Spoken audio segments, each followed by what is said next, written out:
वड़ताल के इस पवित्र भूमि में लक्ष्मी नारायण के प्राण प्रतिष्ठा के 200 वर्ष के अवसर पर स्वामी नारायण जी का स्मरण करते हुए आज हम यहाँ पर इस समारोह में एकत्रित है। स्वामी नारायण संप्रदाय के बहुत श्रेष्ठ संत यहाँ पर उपस्थित है। पूज्य आचार्य महाराज श्री पूज्य राकेश प्रसाद जी महाराज, पूज्य श्री लालजी महाराज,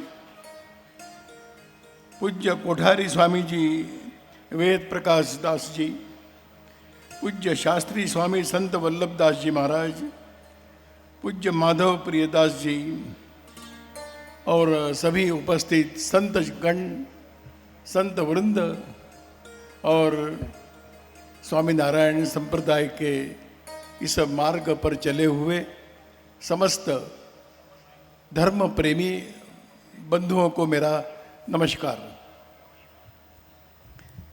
हम सब लोग अपने आप को बड़े भाग्यशाली समझते हैं कि भारत जैसे पवित्र भूमि में हम सबका जन्म हुआ है, जो विश्व के अन्य देशों और समाजों से थोड़ा अलग है। ये संतों की भूमि है, ये देवताओं की भूमि है, ये पुण्यात्माओं की भूमि है, ये धर्म प्रेमियों की भूमि है। यहाँ मंदिरों की प्रतिष्ठा है, यहाँ धर्म ग्रंथों की प्रतिष्ठा है। यहाँ पर संत जनों के चरणों में बैठकर अपने जीवन का मार्ग प्रशस्त करने वाली धर्म प्रेमी जनता इस देश के अंदर रहती है। ऐसे देश में हम सबका जन्म हुआ है। समय समय पर एक श्रेष्ठ संतों की मालिका दुनिया के अन्य समाज तो एक दो चार नाम लेते हैं, लेकिन हमारे यहाँ पर तो एक श्रेष्ठ मालिका है। समय समय पर शरीर का एक रूप धारण करते हुए हमारे बीच रहकर हम जैसा ही दिखने वाले, हम जैसे व्यवहार करने वाले और उन संतों के श्रेष्ठ सानिध्य में हम सब लोग भी उस पुण्य के मार्ग पर चल पड़ते हैं। स्वामी नारायण संप्रदाय का अपना एक विश्व में एक स्थान है, भारत में तो है ही, विश्व में स्थान है। और ये पवित्र भूमि तो ऐसी है कि जहाँ पर स्वयं स्वामी नारायण जी का सानिध्य यहाँ रहने वालों को कभी प्राप्त हुआ है। उनके वचनों से हम प्रभावित हैं। उनके वचन शाश्वत है, चिरंतन चलने वाले हैं, सबके लिए है, सर्वकालिक है। यही उनके चिंतन की विशेषता। और आज भी हम उस शिक्षा पत्री का अध्ययन करते हुए वर्तमान के साथ उसको जोड़कर राह पर चले, इसका हम संकल्प लेकर चलते हैं। यहाँ भारत के अंदर एक सेवा की करने की अपनी एक दृष्टि है। हम जिनकी सेवा करते हैं उनको भी हम ईश्वर रूप मानते हैं। उनके भी जीवन का उत्थान करने का सौभाग्य हमें प्राप्त हुआ, ये अपने भाग्य का विषय मानते हैं। हम कुछ करने वाले और कुछ लेने वाले इस प्रकार की भावना न रखते हुए अपने ही लोग हैं, अपने लोगों के लिए उनके कष्ट दूर करना, उनकी कठिनाइयाँ दूर करना और उनका जीवन भी आनंदमय बने, इस दिशा में प्रयास। और मैं समझता हूँ कि स्वामी नारायण संप्रदाय इस क्षेत्र में बहुत मार्गदर्शक, सबके लिए प्रेरणा देने वाला यह कार्य यहाँ पर चल रहा है। हम सब जानते हैं यहाँ पर धर्म है, यहाँ पर ज्ञान है, यहाँ पर संस्कृति है, यहाँ पर जीवन के मूल्य है, यहाँ पर धर्म ग्रंथ है, यहाँ पर हम सबको मार्गदर्शन करने वाला श्रेष्ठ चिंतकों का समूह है। अगर ये नहीं रहेगा तो भारत भारत नहीं रहेगा।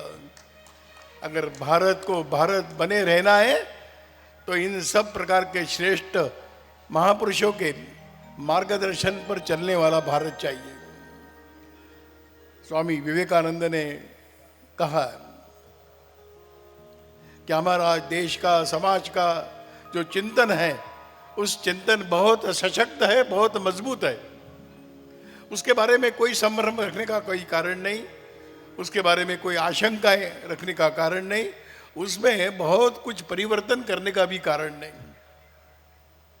लेकिन स्वामी जी कहते हैं कि इस नींव पर जो भवन हिंदू समाज का, भारत के समाज का जो भवन खड़ा है, वो भवन भिन्न भिन्न प्रकार के प्रदूषणों से, जलवायु से उसमें क्षरण होता है, उसमें कई प्रकार के दोष निर्माण होते हैं।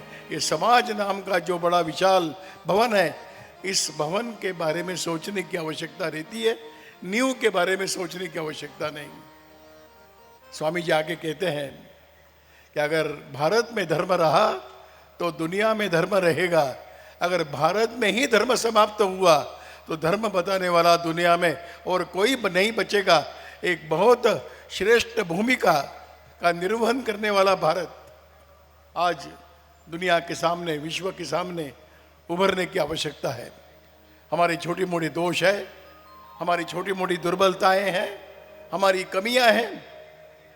एक दृढ़ता के साथ, एक संकल्प के साथ, एक आत्मविश्वास के साथ इन कमियों को दूर करते हुए श्रेष्ठ संतों ने किए हुए मार्गदर्शन पर चलने वाला धर्मानुयायी समाज, यही अपने भारत की शक्ति है। अगर ये सब नहीं रहा तो दुनिया के अन्य देश और भारत में कोई अंतर नहीं रहेगा।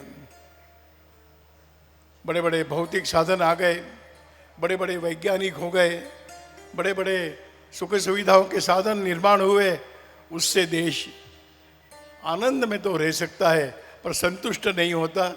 अगर समाज और देश संतुष्ट रहना है तो उनको धर्म के मार्ग पर चलना ये एकमात्र विकल्प है।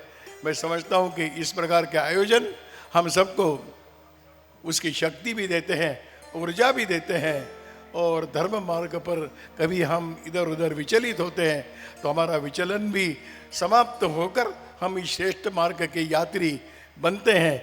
ऐसे अवसरों पर उपस्थित रहना ये भाग्य का ही लक्षण है। हम सब भाग्यशाली है। और मैं यहाँ की सारी व्यवस्थाएं, स्वामीनारायण संप्रदाय के सभी महान विभूतियाँ कि जिन्होंने इस कार्यक्रम का आयोजन किया, और इस कार्यक्रम के आयोजन में मुझे आने का भाग्य प्राप्त हुआ, इसलिए मैं स्वामीनारायण के चरणों में भी विनम्र प्रणाम करता हूँ। और वर्तमान का जो संत वर्ग है उन संत वृंद को भी नमस्कार करता हूँ। और श्रेष्ठ भारत के निर्माण में हम सामर्थ्यशाली बने रहे, इस आशीर्वाद की आकांक्षा करते हुए मैं मेरी वाणी को विराम दूँ।